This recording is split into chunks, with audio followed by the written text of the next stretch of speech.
This is the fourth video in our series about making the CARES Act actionable. The CARES Act is about allowing the millions of Americans who are struggling access their retirement accounts so they can pay the bills. But we have to actually not only make it easy to take money out, we have to make it easy to put the money back into the system. Because one day the pandemic will be over and we still need to make sure we're on the path to secure, successful retirement. I'm going to very briefly touch on the idea of saving escalators, making it easy for people to save more gradually over time. I know many of you are familiar with the Save More Tomorrow program Richard Thaler and I developed, so I'll do it very briefly. In the first company we tried it back in '98, employees were invited to gradually save more over time, putting it on an autopilot. They quadrupled their saving rates from 3.5% to almost 14%. There are now 15 million Americans who benefit from saving escalators. And that brings me to the pandemic. What can employees and employers do? Employees who have to actually scale down their saving plans, who have to actually reduce their deferral rate. If you went down from, say, 8 to 6 or to 4, in a year, whenever the pandemic is over, whenever the economy is better, whenever your spouse gets a new job, go back to what you used to save. Go back to 8%. But don't stop there. Keep going. Raising it by 2% per year. Most people can handle the 2% increments.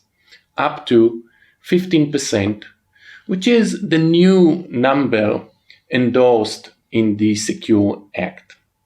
What can the employers do? The employers can make it easy for people to put the money back in saving accounts.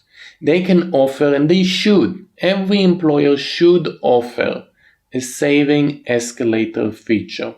We should make it easy for people to save more gradually over time. We know it works. We know it could get employees to the finish line. There is a related concept. When employees come, if they don't just reduce their saving rates, if they actually put it down to 0, perhaps they really can't save now, we can offer them the idea of future enrollment. As they actually set their saving rate to 0, why not ask them, would you like to automatically start saving next January? Maybe on your next birthday? Maybe in 12 months from now? Let's actually put them back in the plans. Let's make it easy to save more. I know that a lot of employers are struggling. And if more people save, and if they save more, the matching cost will go up. If you're really struggling, think about a stretched match. You could change the match from 50 cents on the dollar up to 6 to 25 cents on the dollar up to 10.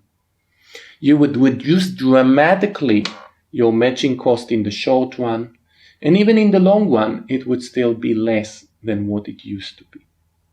If your company is not thinking about trimming or cutting the match, 80% of employers are not considering it right now.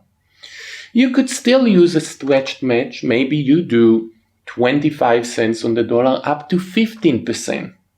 In the short run, you will reduce the cost, but in the long run, you would signal to employees that they should be saving a lot more.